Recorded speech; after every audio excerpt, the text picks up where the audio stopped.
Olá, pessoal! As funções exponenciais e logarítmicas têm características especiais no que se refere à obtenção das taxas de variação, as derivadas, e, portanto, também na busca por valores ótimos. Além disso, tais funções têm diversas aplicações na economia. Por esses motivos, vamos nos deter ao estudo dessas funções. O assunto dessa aula será as funções exponenciais e o problema do crescimento. Nas funções polinomiais, os expoentes são fixos, como no exemplo de y igual a x ao quadrado. Já nas funções que chamamos de exponenciais, os expoentes são variáveis, como no exemplo de y igual a b elevado a t. Normalmente, problemas com funções exponenciais e logarítmicas na economia envolvem o tempo t como variável de escolha. Por isso, utilizaremos o t no lugar do x. Na função exponencial, b é a base fixa do expoente, y é a variável dependente e, por sua vez, t é a variável independente. Aqui ela está fazendo o papel do x, devido à maioria das aplicações econômicas com funções exponenciais envolver a variável tempo. A restrição b maior que 1 é adotada por conveniência. Caso t assumisse valores fracionários menores que 1 e b valores negativos, isso tornaria o cálculo complexo. Observe o comportamento da função exponencial y igual a 2 elevado a t. As funções exponenciais possuem algumas propriedades interessantes. Uma delas é que a restrição de que a base b seja maior que 1 implica que o y será sempre positivo, independentemente do valor que t assuma.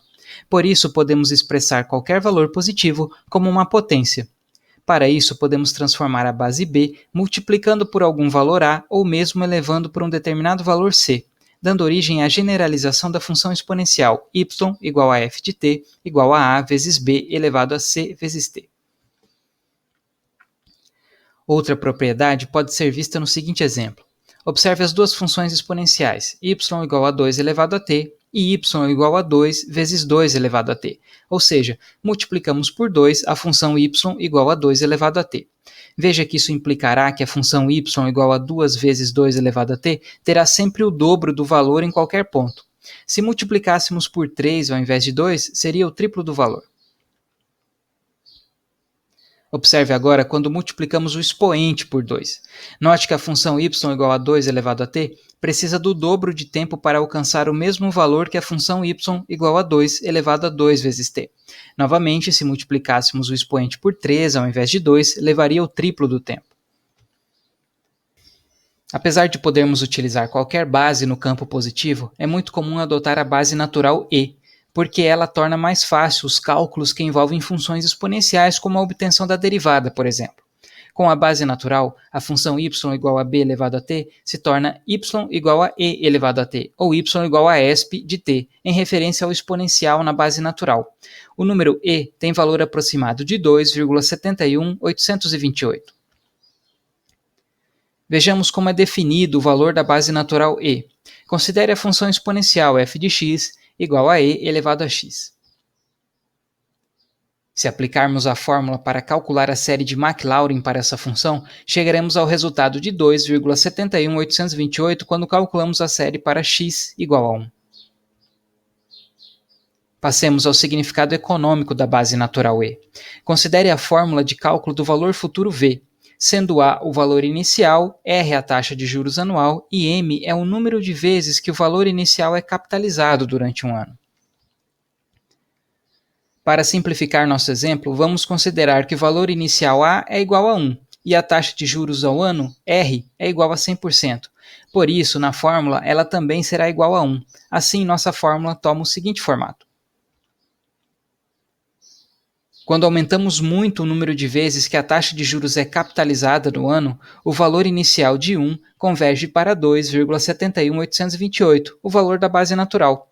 Por isso, o número e igual a 2,71828 pode ser interpretado como o valor que um principal de R$1 alcançará ao final de um ano, se uma taxa de juros de 100% ao ano for composta continuamente.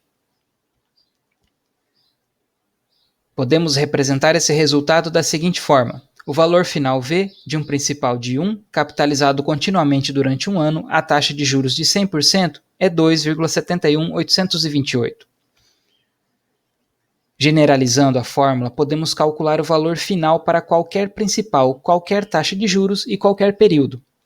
Essa função mostra o valor final V que o montante A assume sendo capitalizado continuamente por T anos a uma taxa de juros R. Por exemplo, se capitalizarmos continuamente um principal de 100 por 10 anos a uma taxa de juros de 5% ao ano, teremos um valor final de 164,87. A fórmula de capitalização contínua também pode ser aplicada para a capitalização discreta.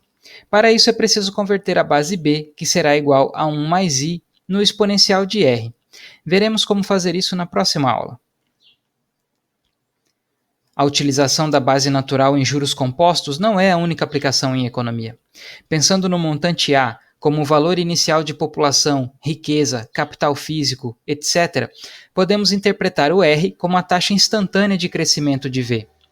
É importante notar a diferença entre a taxa de variação e a taxa de crescimento de V. A taxa de variação pode ser obtida através da diferenciação da função V igual a exponencial de RT. A taxa de variação mostra quanto V aumenta ou reduz a cada ponto no tempo. Já a taxa de crescimento expressa essa variação em termos relativos, percentuais. Observe o exemplo da função V igual a 75 exponencial de 0,02 vezes t. Notamos de imediato que a taxa de crescimento de V é igual a 0,02 ou 2% por período. Já a taxa de variação dependerá do período em que é avaliada. Em algumas situações, podemos estar interessados em taxas de crescimento negativas, ou no caso dos juros compostos, em descontos. Ou seja, encontrar o valor presente de A dado o valor final V. Para tanto, podemos transformar a função exponencial. A expressão exponencial de menos RT é conhecida como fator de desconto, e menos R continua sendo a taxa instantânea de crescimento. Nesse caso, como é negativa, é também chamada de taxa de depreciação. Essa, portanto, é a natureza das funções exponenciais e suas aplicações na economia. Para mais detalhes e exemplos, consulte o livro e as notas de aula. Como próxima atividade, temos o questionário 4, e até a próxima aula.